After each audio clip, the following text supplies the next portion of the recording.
Line chart বলতেছে সময়ের সাপেক্ষে কন্টিনিউয়াস ডাটাকে শো করার জন্য লাইন চার্ট ব্যবহার করা হয়, যেটা দুটি অ্যাক্সিস থাকে, একটা হচ্ছে ভার্টিক্যাল আর একটা হরিজন্টাল। সাধারণত হরিজন্টাল অ্যাক্সিসটা সময়ের প্রতিনিধিত্ব করে থাকে। এখানে আমরা দেখতে পাচ্ছি তিনটা ডাটা, একটা হচ্ছে যে এইচপি অ্যাটাক আর একটা কি ডিফেন্স। তিনটা ডেটা আছে। এই ডেটাকে যদি আমি লাইন চার্টের মাধ্যমে উপস্থাপন করতে চাই তাহলে আউটপুটের রেজাল্টটা আসবে এই লাইন আকারে তিনটা। আমরা এক্সেলে চলে যাই, দেখি এটাকে আমি ডিলিট করে দিই। ডিলিট করলাম, তিনটা সিলেক্ট করি, তিনটা আইটেম সিলেক্ট করলাম, তারপর ইনসার্টে যাব। আচ্ছা, এই যে আমাদের লাইনের মাধ্যমে ডেটাগুলো কি করছে দেখাইছে, এটা হচ্ছে লাইন চার্টের কাজ। আচ্ছা, 2 নম্বরে আছে column chart. Column chart is used to compare single category of data between individual subcategory অথবা items। হচ্ছে যে যেগুলো সিঙ্গেল ক্যাটাগরি ডাটা আছে সেই ডাটাকে শো করার জন্য আমাদেরকে কলাম চার্ট ইউজ করতে হবে। যেমন উদাহরণ হিসেবে আছে যে রেভিনিউ ডেটা বিটুইন রিজিয়ন, তাই তো।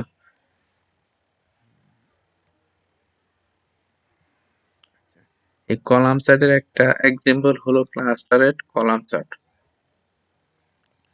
Clustered column chart is used to compare multiple categories of data.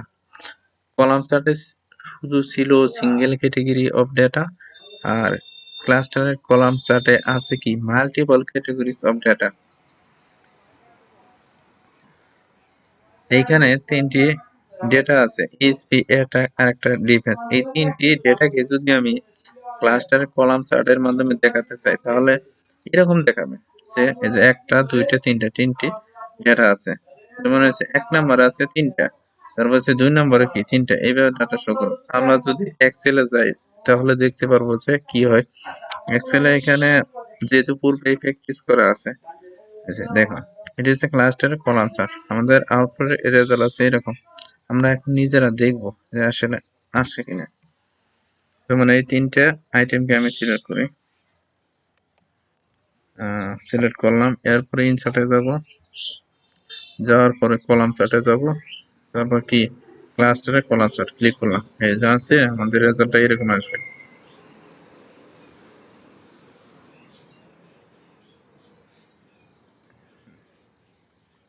4 নম্বরে আছে stack column chart. Stacked column chart allows you to compare items in a specific range of values as well as show the relationship of the individual sub-items with the whole। এখন এইখানে আমরা যদি চিত্রে দেখে বুঝতে চাই, যেমন এই যে প্রথম নাম্বার রয়ে আছে তিনটে আইটেম, যেমন এসপি অ্যাটাক আর কি ডিফেন্স, এই তিনটে আইটেম। এই তিনটে আইটেমকে একটা কলামের মাধ্যমে আমি কি করতেছি কম্পেয়ার করতেছি, তাই তো। এইটি হচ্ছে স্ট্যাকের কাজ। স্ট্যাকের কাজটা হলো যে এক কলাম একটাই থাকবে কিন্তু আইটেমগুলো কি ভিন্ন ভিন্ন থাকবে। Stack column chart. যেমন 1 নম্বরে আছে কি এইচপি 45, তারপরে কি 49, তারপরে কি 49, আছে তিনটা। আর এখানে কালার দিয়ে আমাদের নামগুলো কি কি করছে ডিফাইন করছে। এটা হচ্ছে স্ট্যাকড কলাম চার্টের এক্সাম্পল। আমরা এক্সেলে যাই দেখি।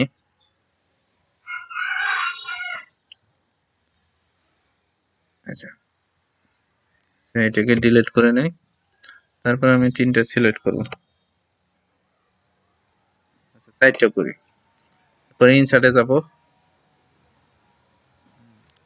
এখানে এসে স্ট্যাক কলাম চার্ট যাচ্ছে। আচ্ছা, হলো একটা দুইটা তিনটে আর কি চারটা। আচ্ছা, এখানে আবার যদি যাই, এখানে যে আছে কলাম চার্টে যাই, ফুল পুলিশ।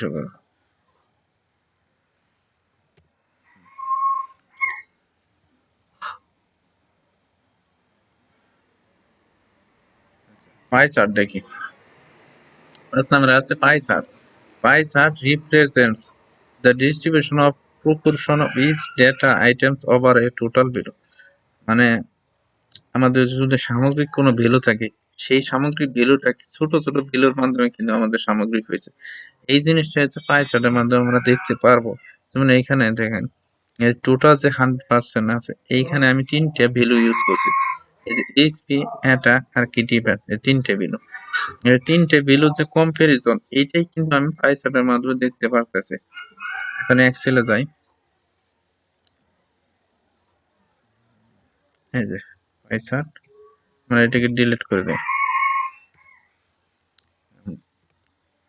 এই 3টাকে আমি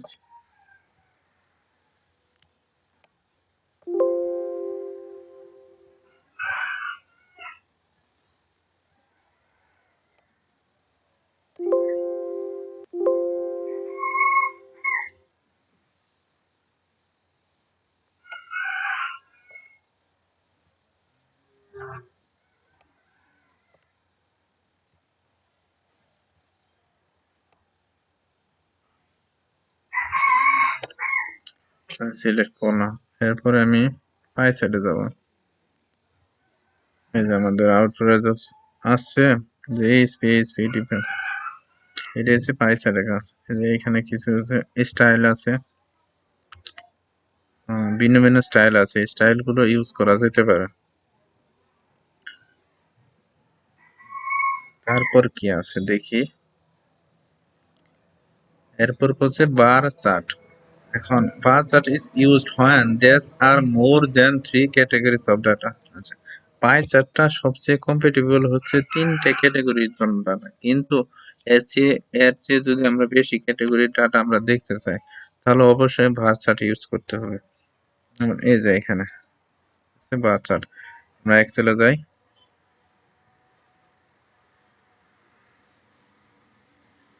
এইটাকে ডিলিট করি।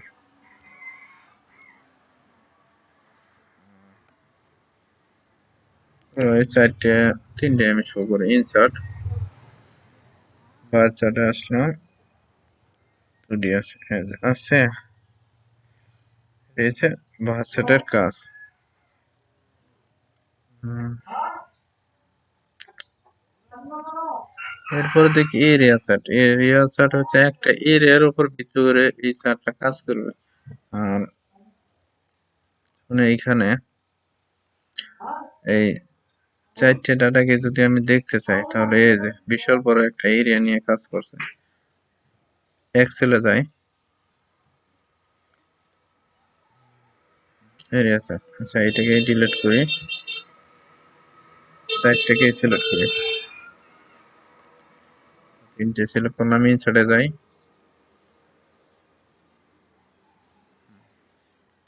এটা দেখবো। আচ্ছা, বিশাল বড় এরিয়া।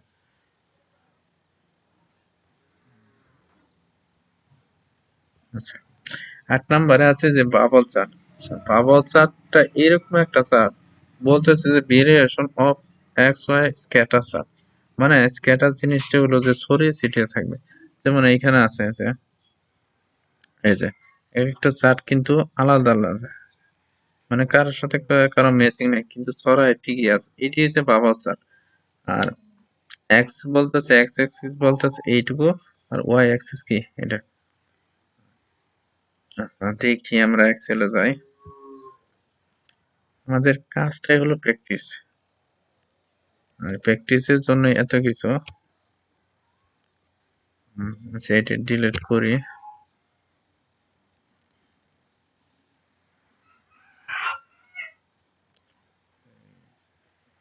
বলছে এই 4টাকে আমি সিলেক্ট করে নেব। ইনসার্টে যাই, স্ক্যাটার। আচ্ছা, এই যে আমাদের আউটপুট আছে, হচ্ছে স্ক্যাটার চার্ট। আচ্ছা,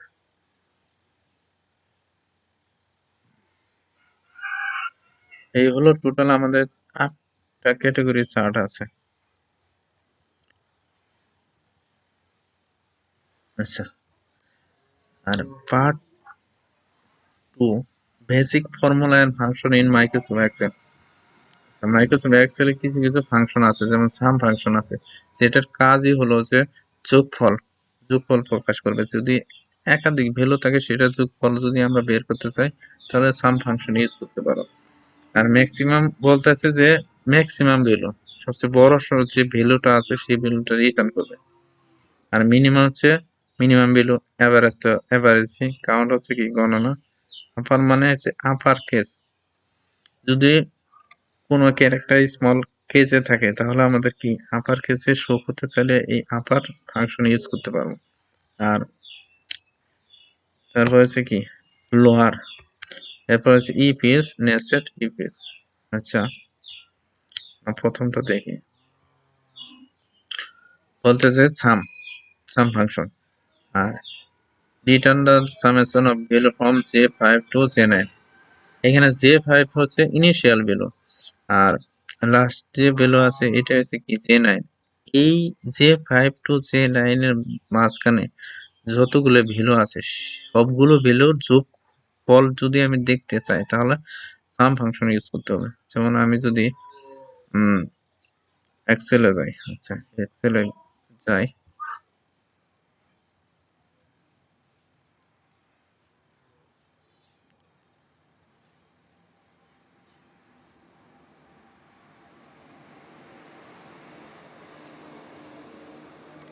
আচ্ছা এই ফাংশন সবগুলো আলোচনা করা হচ্ছে পার্ট 2 তে, আপনারা পার্ট 2 দেখতে পারেন।